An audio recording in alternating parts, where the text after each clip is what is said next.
열방의 통치자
은혜로운 귀한 찬양 감사드립니다. 오늘 우리에게 주신 하나님의 말씀을 봉독하겠습니다. 주시는 말씀은 신약성경 사도행전 20장 17절에서 21절까지의 말씀입니다. 본문의 말씀을 저와 한 절씩 교독하겠습니다. 제가 먼저 17절을 읽겠습니다. 바울이 밀레도에서 사람을 에베소로 보내어 교회 장로들을 청하니 오매 그들에게 말하되 아시아에 들어온 첫날부터 지금까지 내가 항상 여러분 가운데서 어떻게 행하였는지를 여러분도 아는 바니 곧 모든 겸손과 눈물이며 유대인의 간계로 말미암아 당한 시험을 참고 주를 섬긴 것과 유익한 것은 무엇이든지 공중 앞에서나 각 집에서나 거리낌이 없이 여러분에게 전하여 가르치고 함께 읽겠습니다. 유대인과 헬라인들에게 하나님께 대한 회개와 우리 주 예수 그리스도께 대한 믿음을 증언한 것이라. 아멘. 할렐루야.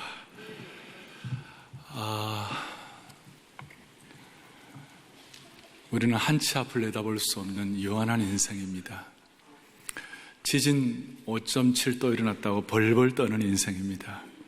그런 인생이 창조주 하나님 앞에 나와 건강한 모습으로 이렇게 예배할 수 있는 환경 주시고 은혜 주시고 또 우리에게 믿음 주신 주님을 찬양합니다.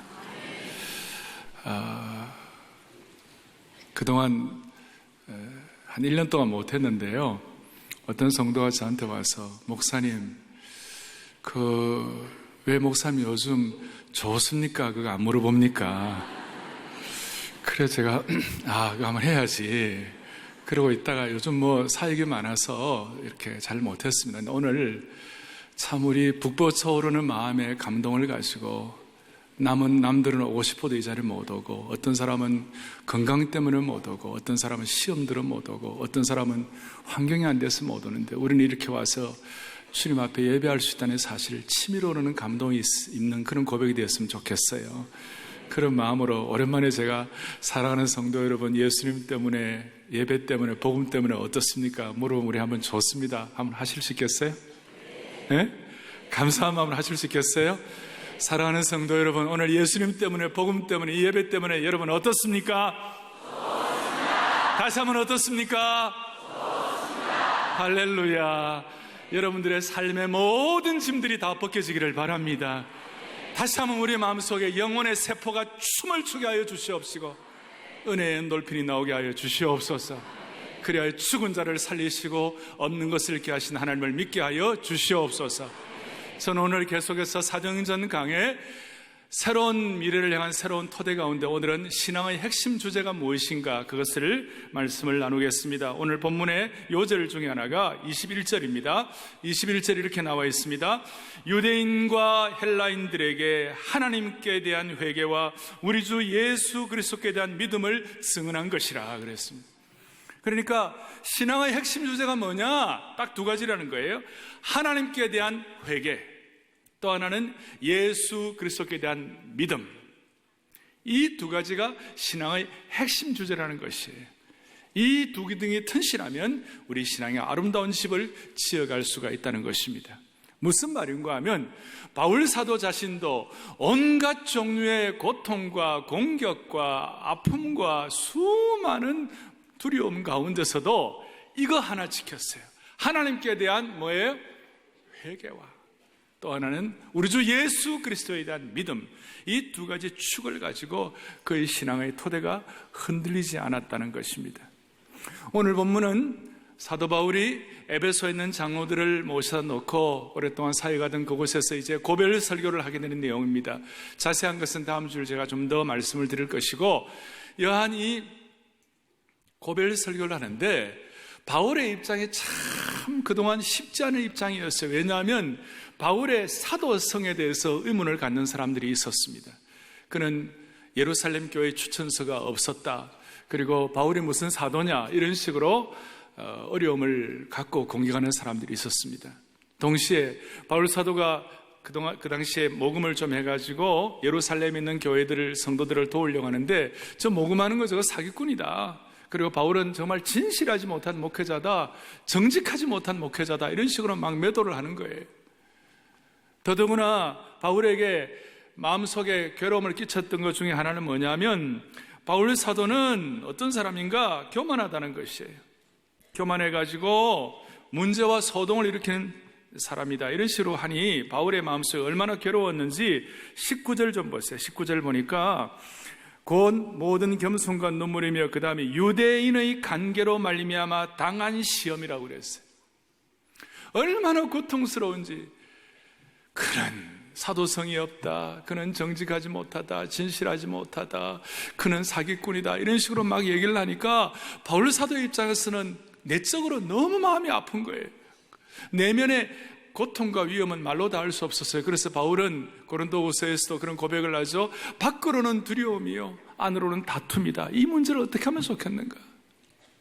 이 고난 가운데 바울 사도는 고별 설교를 하면서 이런 고통과 공격 가운데 내가 할 수 있었던 일은 딱 세 가지다.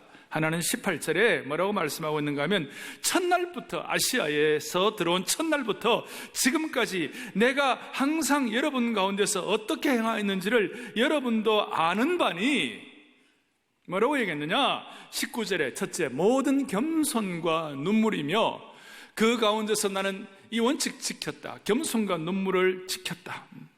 두 번째로는 유대인의 관계로 말미암아 당한 시험을 참고 주를 섬긴 것이었다. 섬김과 인내의 섬김을 말씀하고 있고, 세 번째로는 20절에 유익한 것은 무엇이든지 공중 앞에서나 각 집에서나 거리낌이 없이 여러분에게 전했다. 양심의 가책을 느끼지 아니하고 하나님의 말씀을 그대로 선포했다.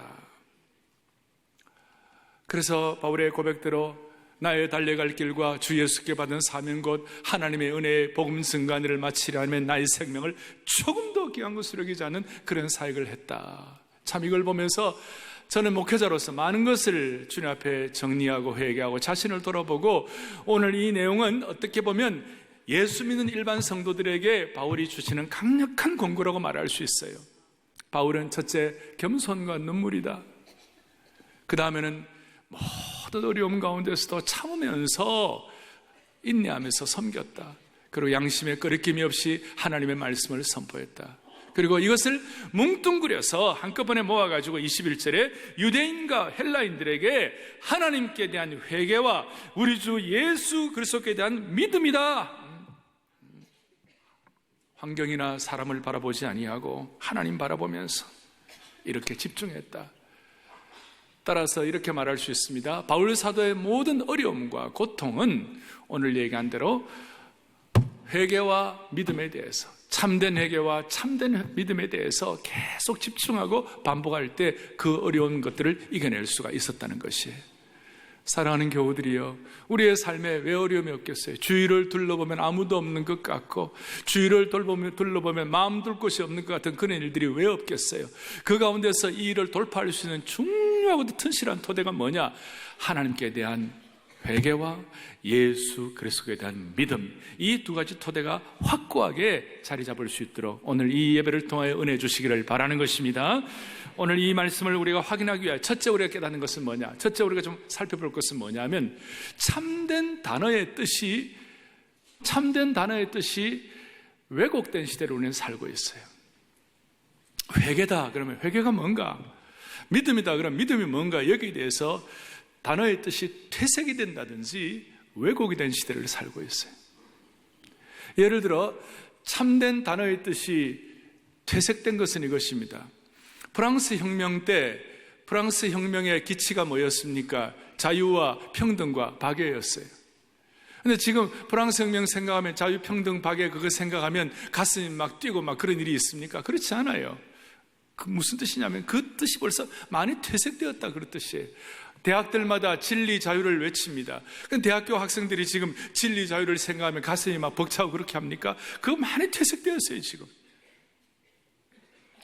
회개와 믿음에 대해서 그럴 수가 있어요. 또 이 단어의 뜻이 왜곡될 때가 많아요.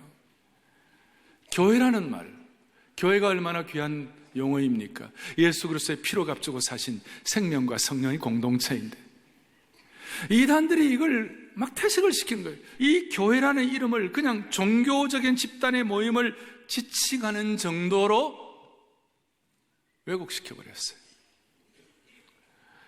사랑하는 교우들이요, 마찬가지예요. 우리는 회개와 믿음이라는 말을 많이 쓰고 있습니다. 그러니까 지금 오늘 우리가 이 예배를 통하여 새로운 미래를 향하여 우리 자신이 뿌리를 내리기 위하여 다시 한번 확인할 것은 뭐냐? 진짜 회개가 뭐냐? 참 믿음이 뭐냐? 왜곡되지 아니하고 퇴색되지 않도록 이 의미가 주님이 우리에게 요구하시는 대로 다시 확인될 수 있도록 은혜 주시기를 바랍니다. 그럼 첫째로 참된 회개의 회복, 참 회개의 회복. 여러분, 회개라는 말은 원래 원어로 메타노이아 그런 말을 쓰죠. turning around, 돌아간다 뜻이죠. 마음을 돌이킨다는 뜻이죠. 삶의 목적이나 삶의 방식을 바꾸는 것을 뜻하는 것이에요. 근데 우리는 회개하면 그냥 눈물 흘리고 그냥 막 가슴 아파하고 이거 포함됩니다만은, 그러나 그것만이 회개 아니에요. 회개는 조금 더 역동적이고 생명력 있는 것을 포함하고 있어요. 조금 더 회개는 적극적인 것이 포함되어 있어요. 어떤 뜻입니까? 당시에 에베소 교회, 에베소 지역에 있는 성도들 같은 입장이라면 그들이 가졌던 회개에 대한 인식은 무엇입니까? 나는 지금까지 아르테미 신전에 그 신을 섬긴, 우상을 섬긴 삶을 살았는데 이제는 예수 그리스도의 생명의 복음을 깨닫고 난 다음부터는 나는 더 이상 우상을 섬기는 사람이 아니야. 그 메타노이아, 터닝 어라운드 삶을 바꾼 것이에요. 또 어떤 사람은 나는 지금까지 플라톤과 아리스토텔레스의 철학만이 내 인생의 가장 핵심인 줄 아는데 알고 보니까 예수 그리스도께 대한 믿음을 확보하고 하나님께 대한 회개를 회복하니까 인생의 참 구주이신 하나님에 대한 눈을 여니까 철학이 내 인생의 목적이 아니구나, 이것을 깨닫게 되고 생명의 구주와 함께 다시 새로운 인생의 차원으로 올라가게 되는 것, 그것이 이제 회개라는 뜻 안에 포함된 내용이겠죠. 그런데 오늘 우리가 하나 인식할 것은 참 회개와 거짓 회개는 빛과 어둠처럼 이렇게 차이가 있는 것이에요. 특히 우리 그리스도인들에게 있어서 참 회개 그랬을 때, 여러분 회개할 때 주로 이런 용어를 쓰잖아요. 처음 예수 믿을 때는 몸을 목욕하는 것처럼 한꺼번에 탁 목욕하지만 그 다음에 날마다 우리는 이 땅에서 또 육신의 본성을 가지고 살아가야 되니까 살다 보면 발에 흙도 많이 묻히고 오염도 많이 묻히니까 필요할 때마다 날마다 발을 물로 씻어야 한다, 이런 얘기를 많이 합니다. 그러니까 제가 말씀드리는 이 회개의 의미는 예수님 처음 믿을 때 온전히 다 우리 몸을 맑은 물로 씻는 것처럼 그것과 또 매일매일 삶의 현장에서 주님 앞에 내 부족함을 자백하고 하는 이 모든 것을 다 통칭합니다만은 그걸 다 집중해서 한 가지 오늘 생각할 바가 있어요. 그것이 뭐냐면 참 회개와 거짓 회개는 빛과 어둠의 차이가 있을 정도로 간격이 있는데, 그럼 참 회개와 거짓된 회개의 결정은 어떻게 할 것인가? 신약에서 회개에 대한 얘기를 제일 먼저 한 사람이 세례 요한이에요. 예수님도 회개하라 천국이 가까웠느라 그렇게 말씀하셨어요. 그리고 회개에 처음 말씀하실 때 누가복음 3장 8절에 보면 이렇게 나와요. 그러므로 회개에 합당한 뭘 맺으라고요? 열매를 맺으라. 회개를 얘기할 때마다 합당한 열매가 들어오는 것이에요. 사랑하는 형제자매 여러분, 오늘 주께서 우리에게 은혜를 주셔서 회개에 합당한 열매가 있기를 바랍니다. 회개에 합당한 열매는 말이 쉬운 말 아니에요. 이거 참 주님 앞에 우리가 많은 고민을 해야 할 단어예요. 그러면 회개에 합당한 열매라는 것은 뭐냐? 여러 가지 면이 있을 거예요. 그 여러 가지 면이 있지만 그중에 하나만 우선 집중하겠어요. 죄에 대한 것이에요. 죄에 대해서 회개에 합당한 열매라는 것은 뭐냐? 죄를 인식만 하는 사람이 있어요. 죄를 깨닫는 사람이 있어요. 이러면 안 되겠구나, 죄 지으면 안 되겠구나, 이렇게 생각하는 거예요. 그거 그냥 것이에요. 죄를 깨달아야 되니까. 그러나 깨닫기만 하고, 죄를 깨닫기만 하고 이러면 안 되겠다 하고 어느 정도 좀 어떻게 하다가 다시 옛날의 죄를 또 다시 돌아가고 마치 이스라엘 백성들이 하나님 앞에서 한때는 은혜 받다가 계속 죄를 반복하는 것처럼 이렇게 가면 이것은 참된 회개가 아니라는 것이에요. 그러니까 좀 어려운 말로 회개는 인식론적인 회개가 있지만, 죄를 깨닫는 인식론적인 회개가 있지만 더 중요한 것은 존재론적인 회개까지 올라가야 한다는 것이에요.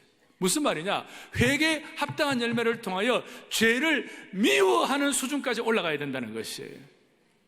어떻게 죄를 미워하는 순간에 올라갈 것인가? 우리 힘으로는 안 되죠. 성령께서 우리 속에 우리의 속사람을 새롭게 하시고 새 영을 창조하시고 새 능력을 주셔야만 가능한 것이지만, 일단 우리의 마음속에 회개에 대한 참 왜곡되지 않는 의미가 무엇인가? 인식론적인 회개에서 보겠습니다. 참된 회개는 읽어보겠습니다. 참된 회개는 전제론적인 회개가 포함된다. 인실론적인 회개는 죄에 대한 깨달음이며, 전제론적인 회개는 죄를 미워하는 수준까지 올라가 회개에 합당한 열매로 삶의 변화가 일어나는 것이다. 그러니까 오늘 주님께서 우리의 마음속에 깨닫게 하시는 죄가 있으면 그 죄를 미워하는 수준까지, 다시는 죄를 반복하지 않는 그 수준까지 올라갈 수 있도록 전제론적인 회개의 차원까지 올라갈 수 있기를 바랍니다. 제가 조금 어려운 전문적인 단어를 써서 죄송한데요, 한번 평생 인식해 주시면 좋을 것 같아요. 우리는 인신론적인 회개뿐만 아니라 전제론적인 회개까지 가야 한다. 죄를 깨닫는 정도까지 아니라 죄를 미워하는 수준까지 올라가야 할 것이다. 그러면 이 회개에 합당한 열매가 있으면 무슨 일이 벌어지는가? 죄에 대한 통찰력이 생기는 것이에요. 죄가 우리를 어떻게 하는지, 죄가 우리를 어떻게 파멸로 이끄는지에 대한 통찰력을 가지고 더 이상 죄에 대해서 계속해서 똑같은 죄를 반복할 수 있지 않는 그런 하나님의 능력을 베풀어 주시는 것이에요. 예를 들어서 여러분, 다윗을 한번 생각해 보세요. 다윗이 범죄했어요. 다윗은 굉장한 하나님의 사람이었어요. 그건 잘 아시는 대로 시편 51편에 바세바와 함께 범죄하고 난 다음에 하나님 앞에 회개하는 내용들을 우리가 알 수가 있어요. 그런데 이 존재론적인 회개, 죄를 미워하는 수준까지 가게 되면 마귀가 회개에 대해서 얼마나 우리에게 교묘하게 달려드는지를 깨달을 수가 있어요. 그래서 첫 번째는 존재론적인 회개를 통하여 죄에 대한 통찰력을 갖게 되면 무슨 일이 벌어지느냐? 첫 번째, 존재론적인 회개는 마귀는 절대로 범죄가 가져올 결과에 대해 말해주지 않는다는 것을 깨닫게 되는 것이. 무슨 말이냐? 마귀는 범죄에 대한 결과의 미래에 대해서 말해주지 않아요. 파멸될 미래에 대해서도 말해주지 않아요. 예를 들어서 다윗이 범죄했습니다. 나중에 나단에게 그 책망을 듣기까지 시간이 한 1년쯤 걸렸어요. 그 기간 동안 잠시 죄악의 날 이후에 바세바가 아이를 잉태했습니다. 아마 다윗이 아이가 잉태할 줄 알았으면 그 범죄 안 했을지 몰라요. 그런데 마귀는 그걸 말해주지 않는 것이에요. 도둑질한 사람들에게 감옥에 갈 것을 말해주지 않아요. 중독자들에게, 중독되어 있는 사람들, 그게 게임 중독이든 도박 중독이든 마약 중독이든 중독되어 있는 사람들에게 오늘 이 중독 때문에 중독의 결과가 앞으로 길고 긴 두려움으로 가는 터널로 들어가는 것이다, 그렇게 말해주지 않아요. 마귀는 그저 미소만 짓고 있을 뿐이에요. 잠시 죄악의 낙을 누리도록 부추기는 것이에요. 그래서 여러분, 다윗 같은 경우는 그 찰나적인 즐거움 이후에, 짧은 방종의 한순간 이후에 그의 인격이 치명적으로 손상되고 평안이 사라지고 왕국의 기초가 위기에 쌓이게 되었어요. 그 악한 대적들이 회방과 공격을 하는 틈을 제공하게 된 것이. 마귀는 죄가 가져올 치명적인 결과에 대해서 말해주지 않아요. 미래를 못 보게 하는 것이에요. 말씀드렸듯이 다윗은 범죄하고 난 다음에 1년 동안 그 기간이 있었어요. 범죄를 하고 난 다음에 치명적인 결과에 대한 미래를 붙이지 않을 뿐만 아니라 이 죄 문제를 인신론적으로 끝내버리고 존재론적으로 하지 않으면 무슨 일이 벌어지는가 하면, 두 번째로 죄에 대해서 참 회개가 없으면 더 크고 잘못된 상황으로 빠져들 수가 있어요. 자, 다윗 같은 경우는 아기가 잉태가 됐어요. 바세바가 아기가 잉태가 됐어요. 그러니까 이걸 은폐하고자 은폐 공작을 벌이게 된 것입니다. 남편은 우리아를 전쟁터에서 데리고 왔어요. 그런데 우리아가 충성되게 그 바세바와 함께 그렇게 지나지 않았어요. 그리고 어떻게 할 수가 없으니까 우리아를 전쟁터로 다시 보내가지고 요압을 시켜서 우리아를 차도 살인을 하는 것이죠. 은폐 공작을 벌이는 것입니다. 은폐 공작의 마귀의 괴계에 말려 들어가게 되는 것이. 요압은 다윗의 수하 장군이었습니다. 나중에 이런 사건 때문에 요압이 다윗을 우습게 알고 다윗에 대해서 반역의 마음을 갖도록 틈을 제공하게 되었습니다. 죄에 대한 치명적인 결과예요. 사랑하는 교우들이여, 지금 회개하지 아니하고 육신의 죄나 기타 여러 가지 정리해야 할 것 정리하지 아니하고 계속 불장난을 하고 있다면 하나님의 자녀로서 실패하는 것은 시간 문제입니다. 말로 다 알 수 없는 고통스러운 터널로 들어가는 진입로에 서 있을 수 있습니다. 오죽하면 다윗은 그 범죄를 일으키고 난 다음 그가 나중에 존재론적인 회개를 하게 되니까 죄가 가져온 결과에 대해서 시편 30편 3절 4절 읽어보겠습니다. 내가 입을 열지 아니할 때 종일 신음함으로 내 뼈가 뭐예요? 쉬하였다. 그 다음에 4절에 주의 손이 주야로 나를 누르시오니 내 진액이 빠져서 여름 가물에 마름같이 되었나이다. 기가 막힐 아픔을 느끼게 된 것입니다. 시편 51편에도 내 죄가 주의 얼굴빛 앞에 있다고 얼마나 고통스러워하는지 모릅니다. 사랑하는 교우들이여, 참 회개에 대한 단어가 퇴색되고 참 회개에 대한 의미가 왜곡된 시대에 우리는 죄를 깨달는 인식론적인 회개뿐만 아니라 죄를 미워할 수 있는 존재론적인 회개까지 올라갈 수 있도록 은혜를 주시기를 바랍니다. 오늘 하나님이 기뻐하지 않는 것, 우리의 마음에 부담 주시는 거 있으면 마귀는 절대로 미래를 말해주지 않는다고 그랬습니다. 그것 때문에 생길 결과에 대해서 말해주지 않는다고 그랬습니다. 우리는 그것을 꿰뚫어 볼 수 있는 안목을 가지고 돌파할 수 있는 능력을 주시기를 바라는 것이, 대신 회개는 성령의 새 사람으로 우리를 새롭게 함으로 말미암아 이걸 억지로 겨우겨우 수동적으로 하는 것이 아니라 이걸 감사와 믿음의 수준을 가지고 능동적으로 이 일을 감당할 수 있는 축복을 받았으면 좋겠어요. 이것이 죄에 대해서 성령께서 주시는 통찰력이에요. 자, 참 회개에 대한 회복과 함께 두 번째로는 참 믿음에 대한 회복이 필요한 것이, 믿음에 대해서도 왜곡되고 퇴색된 용어들을 믿음에 대해서 그렇게 생각하는 사람들이 많아요. 믿음은 역동적이고 감동적이고 활기찬 단어입니다. 예수 그리스도께 대한 믿음이라고 했습니다. 우선 믿음에 대해서 하나 깨달아야 될 것은 뭐냐? 믿음은 지식이 아니에요. 믿음은 지식의 총체가 아니에요. 우리는 1592년에 임진왜란이 일어난 것을 압니다. 임진왜란이 일어났을 때 이순신 장군이 어떻게 고군분투한지 그것도 압니다. 우리는 난중일기도 압니다. 영화도 보고 다 알고 있습니다. 그러나 이런 지식이, 역사적인 지식도 많이 배웠습니다. 이런 지식이 우리의 신앙적 믿음과는 전혀 상관이 없다는 것이에요. 그거는 지식일 뿐이에요. 하나님에 대해서도 마찬가지예요. 하나님에 대한 지식이 우리에게 믿음을 가져오는 것은 아니에요. 사탄도 하나님을 하나님이라고 아는 지식이 있어요. 우리는 그 지식을 돌파하고 지식을 뛰어넘는 참 믿음이 우리에게 필요한 것이에요. 그럼 참 믿음이 뭐냐? 믿음에 대한 정의를 여러 가지 할 수 있습니다만은 오늘 예수 그리스도에 대한 믿음이라고 그랬으니까 예수 그리스도에 대한 믿음의 대상에 대해 분명하고 있을 때 제가 오늘은 열매로 정리하겠어요. 참 믿음에 대해서는 참 믿음이 있는 자에게는 두 가지 열매가 있어요. 자, 회개도 열매로 알아야 될 뿐만 아니라 믿음도 열매로 알아야 되는데 참 믿음에 대해서는 두 가지 열매가, 첫째 열매는 뭐냐? 말씀에 대한 충성이에요. 하나님의 말씀에 대한 충성이에요.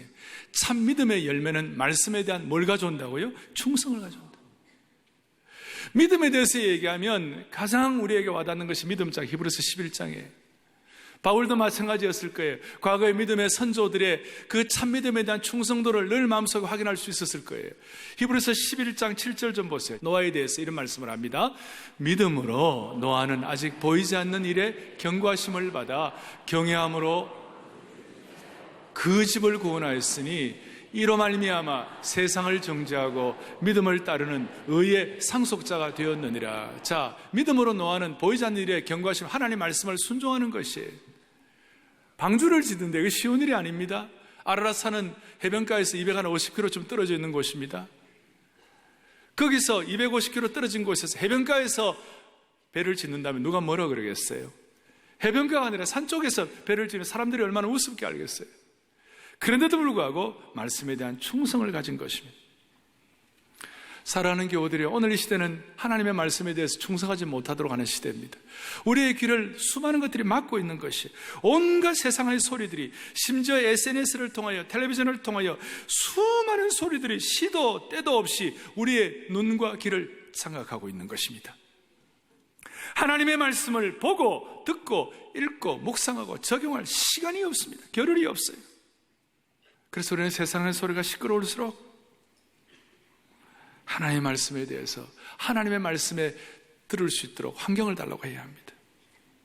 말씀에 충성한다는 건 어떤 뜻입니까? 잠언 4장 21절 22절을 보면 이런 내용이 나와 있습니다. 함께요.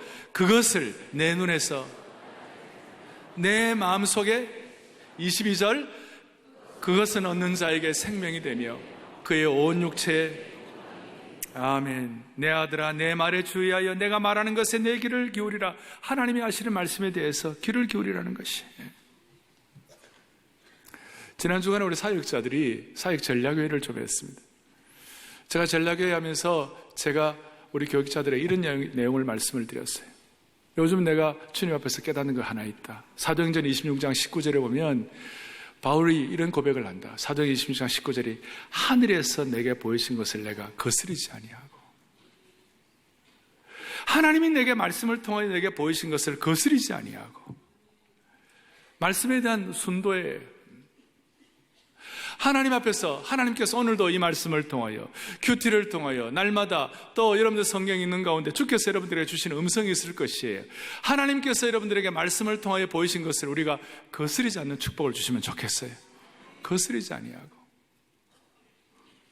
목요일날 우리가 큐티 본문이 어떤 내용입니까? 12의 혈류증 앓는 여인이 치유를 받고, 또 관원의 딸이 죽었는데 예수님이 그 죽은 것이 아니라 잔다 그랬어요. 근데 사람들은 자기는 왜 자느냐고, 아이가 죽었는데, 그러면 장례식 지나고 막 떠들고 그랬어요. 그러면서 잔다는 것을 비웃었어요. 우리가 그걸 보면서 이런 생각을 했어요. 믿음의 반대는 불신이 아니구나. 믿음의 반대는 비웃음이구나. 우리가 말씀대로 살아보려고 하면 수많은 사람들이 우리를 비웃을 수가 있어요. 그거 뭐 되겠나? 그 말씀이 그대로 이루어지겠나?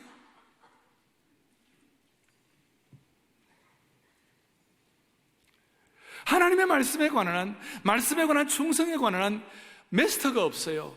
완벽한 자가 없어요. 다 되었다고 하는 사람이 없어요. 젊을 때 은혜 받았다고 다 되는 거 아니에요. 지금 순도 높은 하나님의 말씀에 마음을 집중해야 되는 것이에요. 저는 16살 때, 만 16살 때 처음 설교를 했어요. 지금까지 제가 40년 이상을 설교를 했어요. 그러면 세상에서도 40년 이상을 똑같은 거 계속하면 마스터가 되지 않습니까? 여러분, 한 종목에 40년 동안 열심히 하면 그게 마스터가 되지 않습니까? 그렇게 안 되십니까? 그런데요, 하나님의 말씀에 관해서는 마스터가 없어요. 지금도 벌벌 떠는 거예요. 지금도 주께서 주시는 말씀 아니면 어떻게 할 수가 없사오니, 하늘이 주신 말씀을 거스르지 않아야 되는데 어떻게 하면 좋겠나? 지금도 벌벌 떠는 거예요. 아웃라이어라는 그런 책에 이런 얘기하잖아요. 어떤 종목이든지 1만 시간을 투자하면 거기에 대해서는 익숙해지고 거기에 대해서는 숙련자가 된다. 그런데 하나님의 말씀에 대해서는 1만 시간, 10만 시간도 이건 아닌 거예요. 우리는 날마다 하나님의 말씀 앞에 우리가 충성해야 되는 것이에요. 말씀 앞에 우리가 순도를 높여야 되는 것이에요. 주께서는 우리 성도들에게 일마다 때마다 여러분들 자신이 말씀을 읽는 가운데 아니면 메시지를 통해서 어떻든 간에 주께서 우리에게 주신 음성이 있는 것이에요. 너무 바쁘고 너무 귀를 막아가지고 주의 말씀을 듣는데 우리의 마음이 무뎌지는 그런 안타까운 일이 없기를 바라는 것입니다. 자, 믿음의 열매는 첫째, 말씀에 대한 충성이다. 두 번째로는 믿음의 열매는, 믿음은 선택입니다. 참된 믿음의 열매는 올바른 선택을 가져오게 되는 것입니다. 히브리서 11장에 보면 선택에 대해서 가장 대표적으로 모세를 얘기합니다. 히브리서 11장 24절부터 26절까지 또박또박 같이 보겠습니다. 함께 보죠.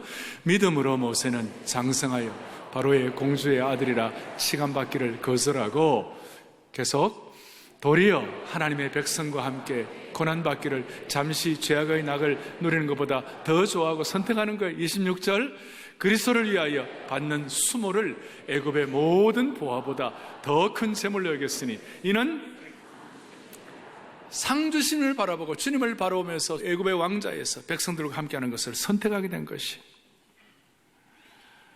사랑하는 교우들이여, 믿음은 선택입니다.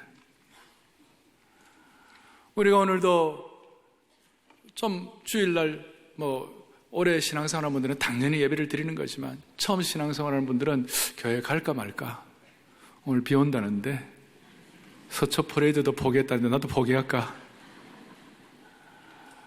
그런데 선택하여 이 자리에 나오게 된 그 은혜를 주님께 영광을 돌리기를 바랍니다. 선택입니다. 맛있는 음식들, 먹방들이 많지만 우리가 주님을 사랑하여 어제 같은 경우는 한 끼도 금식하고 두 끼도 금식하고 세 끼도 금식하고 월초 금식도 하고 세상에 수많은 아름다운 여인들이 있지만 아내를 선택하는 것이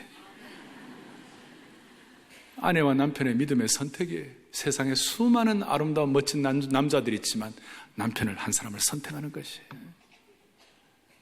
믿음은 선택이에요. 성경은 이러한 믿음의 선택을 한 사람들의 수많은 사례들을 보여주고 있는 것이에요.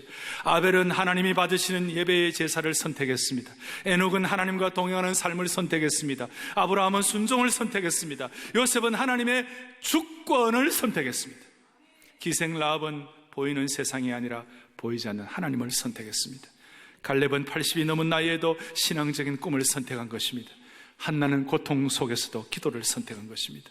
다윗은 예배를 선택했습니다. 엘리야는 죽음을 무릅쓴 이단과의 대결을 선택했습니다. 세례 요한은 사명을 선택했습니다. 베드로는 자신의 모든 것을 포기하고 예수님을 따르는 삶을 선택했습니다. 바울은 순교적 헌신을 선택하게 된 것입니다. 내일부터 특세가 시작됩니다. 내일부터, 오늘 내일 연인 휴일입니다. 내일 휴일 맞습니까? 휴일을 선택할 것인가, 특세를 선택할 것인가? 휴일이라 잘 됐다 생각하고 놀러갈 수도 있고, 특세를 선택하여 내일 하루 종일 더 긴 하루가, 새벽 3시에 일어나 보세요. 얼마나 하루가 긴지 모릅니다. 선택하는 것이죠. 휴일 대신 은혜를 선택하는 것입니다. 잠보다는 새벽을 선택하는 것입니다. 아이들 놀이동산 대신에 하나님의 사명과 꿈동산을 선택하는 것입니다. 믿음의 역사의 장에서 우리는 뭘 선택해야 할 것인가? 세상적인 것도 마찬가지예요. 라틴 제국에 있는 사람들은 저 남미 땅을 선택했습니다. 남미 땅을 선택할 때에 삶의 부를 위하여, 세상의 부를 일구기 위하여 라틴 사람들은 남미로 갔습니다. 근데 북미 사람들은, 앵글로색슨족들은 북미를 선택할 때 신앙을 지키기 위하여 북미를 선택했습니다. 남미를 선택한 사람들은 세상의 부를 위하여 이걸 선택하면 얼마나 귀한 열매가 나타날까 이렇게 생각했지만 하나님 대신에 세상 부를 선택함으로 말미암아 남미는 지금도 빈곤과 부패에 시달리는 경우가 많이 있습니다. 참 제가 조심스럽습니다. 남미를 제가 폄하하는 것이 아닙니다. 그러나 북미에 비해서 남미가 선택 때문에 어려움을 당한 것이에요. 북미나 남미나 땅 조건은 똑같습니다. 오히려 남미 쪽이 버리는 땅이 더 없습니다. 지금도 광활한 팜파스, 아르헨티나라든지 그곳에 가면 얼마나 멋진 초원들이 많은지 몰라요. 북미는 미국 같은 경우 유타, 네바다 이런 지역을 가면 못 쓰는 땅들이 대부분이에요. 땅도 비슷하고 다 비슷한데 북미는 하나님 선택함으로 말미암아 나라의 부와 그 다음에 하나님 신앙도 갖도록 그렇게 만들어 주셨어요. 지금은 조금씩 달라지긴 했지만 그러나 초창기에 그렇다는 것이 가드를 선택하니까 골드 주셨는데 골드 선택하니까 가드, 골드 다 잃어버리는 것이. 사랑하는 교우들이여, 우리가 하나님을 선택함으로 나머지는 따라올 수 있도록 축복해 주시면 좋겠어요. 이것이 믿음의 열매예요. 두 가지예요. 하나는 참된 믿음의 열매는 말씀에 대한 충성, 그 다음에 선택하는 것입니다. 그리고 참된 회개를 통하여 죄에 대한 통찰력을 가지고 마귀가 말해주지 않는 것을 우리가 확인하면서 더 이상 반복하지 아니하고 주님 앞에 정리할 때에 그 다음에 나타나는 삶의 모든 현상은 주님께 맡기면 되는 것이에요. 무슨 말이냐? 삶의 고난이 일어나고 예기치 않는 어려움이 일어나고 고통도 일어나고 말로 다 할 수 없는 힘든 일이 많이 일어난다 할지라도 참된 회개와 하나님께 대한 예수 그리스도에 대한 믿음을 계속 반복하면 우리의 삶에 여러 가지 어려움 가운데 뭐 어려움이 있어도 그것은 나중에 결국은 영적인 세렌디피티의 축복을 받는 것이에요. 제가 세렌디피티 한 말씀드렸죠. 화학적 용어예요. 시도는 이런 방향으로 했는데 결과가 좀 안 좋은 것 같았어요. 다른 결과가 나타났어요. 그런데 지나고 나니까 그것이 진짜 축복이었어요. 페니실린도 마찬가지죠. 어떻게 실험을 하는데 페니실린 곰팡이가 나오는 게 말이 되나 했는데 그것이 오히려 사람을 살리는 것이 되었어요. 믿음의 세계 똑같아요. 우리는 이것을 일컬어서 하나님을 사랑하는 자, 곧 그때때로 부르심을 받고 참된 회개와 예수 그리스도에 대한 믿음을 반복하는 사람에게는 모든 것이 합력하여 선을 이루느니라. 철저한 것은 영적인 세렌디피티예요. 우리가 의도하지 않는 결과이지만 지나고 보면 그것이 너무 멋진 결과가 오는 것이에요. 이것은 신앙적인 차원에서 하나님의 신적 개입을 통하여 필요할 때마다 하나님의 신적 개입을 통하여 우리가 삶에 일어나는 많은 고난의 과정들 가운데서 하나님의 결과는 하나님이 놀라운 영적인 세렌디피티의 결과, 합력하여 선을 이루시는 결과를 주실 것이다. 이것이 누구든지 참된 회개와 참된 믿음의 이 내용들을 잘 반복을 하면 지금은 당장 어려워 보이는 것이지만 나중에는 말로 다 할 수 없는 축복으로 변화되는 것이에요. 자, 오늘 저는 사도행전 20장 21절의 말씀을 가지고 바울이 가졌던 그 고통을 어떻게 극복했느냐, 그가 늘 전했던 핵심 두 가지, 하나님께 대한 회개와 예수 그리스도에 대한 믿음을 가지고 말씀을 드렸습니다. 우리 교우들 이 두 가지 토대를 가지고 하나님 앞에서 아름답게 쓰임받기를 바라고, 내일부터 있을 특세가 이 참된 회개와 예수 그리스도에 대한 믿음의 최적화된 현장이 될 수 있도록 은혜 주시기를 바랍니다. 가슴에 손을 얹겠습니다. 기도하시겠습니다. 하나님 아버지, 감사합니다. 너무나 간절한 바울의 고별 설교를 통하여 우리가 주님의 음성을 듣게 하시니 감사합니다. 이 말씀 앞에서 부족한 정도 회개하고 우리 모두가 다 주님 앞에 자신을 돌아보게 하여 주시옵소서. 참으로 우리 교회 사역이 바울처럼 눈물과 겸손과 인내와 섬김, 하나님의 말씀에 대해서는 거리낌 없이 선포하는 교회 되게 하여 주시옵시고, 우리 교회 성도들은 신앙의 핵심인 회개와 믿음의 용장들이 되게 하여 주셔서 영적 전투를 잘 감당하게 하여 주옵소서. 내일부터 시작되는 특세에 놀라운 치유와 능력이 나타나게 하여 주시옵시고, 우리 모두가 다 두렵고 떨리는 마음으로 회개와 믿음의 자리로 나아가게 하여 주셔서 이 시대를 변화시키는 하나님 나라의 신실한 일꾼들 되게 하여 주시옵소서. 우리의 생명 되시고 소망 되시는 우리 주 예수 그리스도를 받들어 간절히 기도 올리옵나이다. 아멘.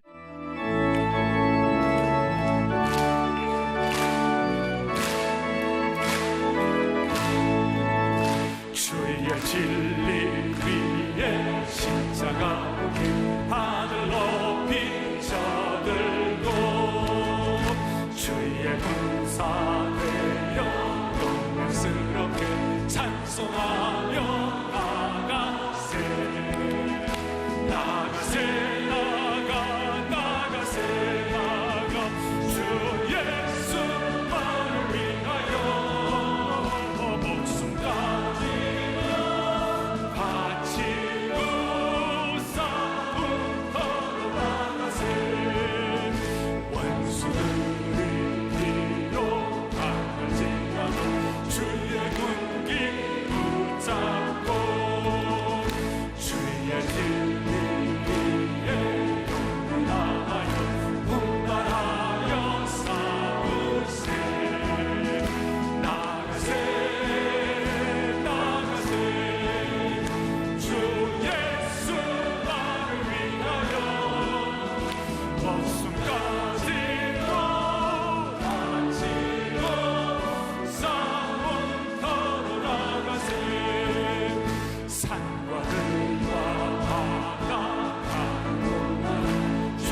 원수들을 이미 예수의 손에 하나씩 행하고 주의 은혜하니 영광스럽게 온 우리의 빛나네.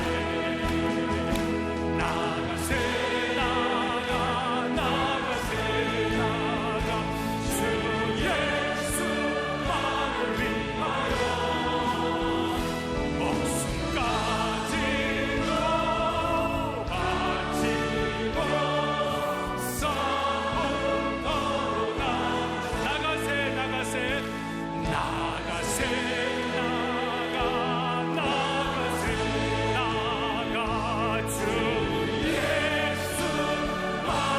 위하여 목숨까지도 바치고 싸움터로 한 번 더 하겠습니다. 나가세 주 예수만을 위하여 목숨까지도 바치고 싸움터로 나가세.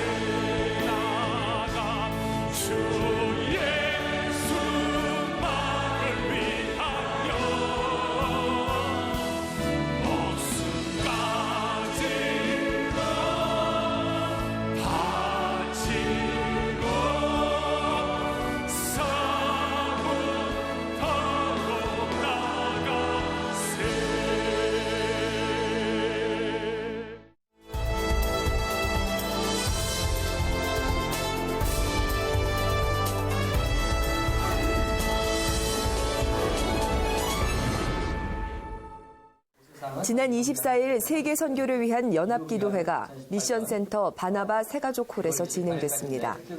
사랑의 교회에서 파송한 카자흐스탄 선교사 부부의 사역 소개 및 보고와 세계 선교부 여름 단기 선교로 일본을 다녀온 전종현 집사의 사역 보고에 이어 사랑의 아울리치 작품 공모전의 시상식이 진행되는데요.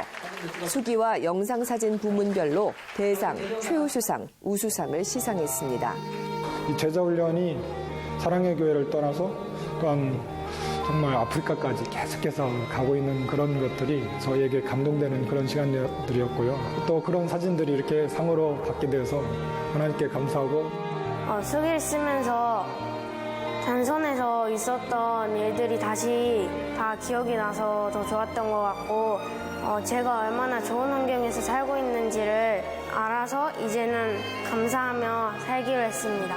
선교사님께서 이른 아침부터 늦은 밤까지 많은 역할들을 하고 계셨고 그걸 보면서 느낀 점은 하나님의 사랑이 땀과 섬김이 되어서 러시아를 비옥하게 만들겠다는 그런 생각을 가졌고 그것이 곧 선교다라는 생각을 수기에 담게 되었습니다.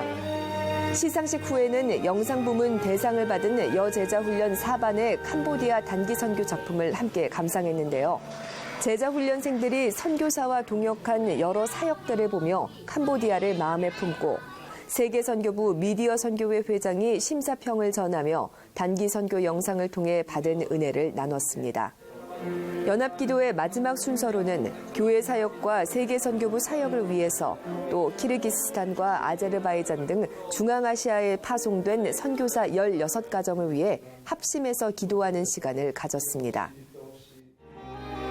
성도들의 기도를 통해 복음을 전하는 열방 곳곳마다 선교사들이 밟는 땅마다 하나님을 예배하는 처소로 변화되는 기적이 허락되기를 소망합니다.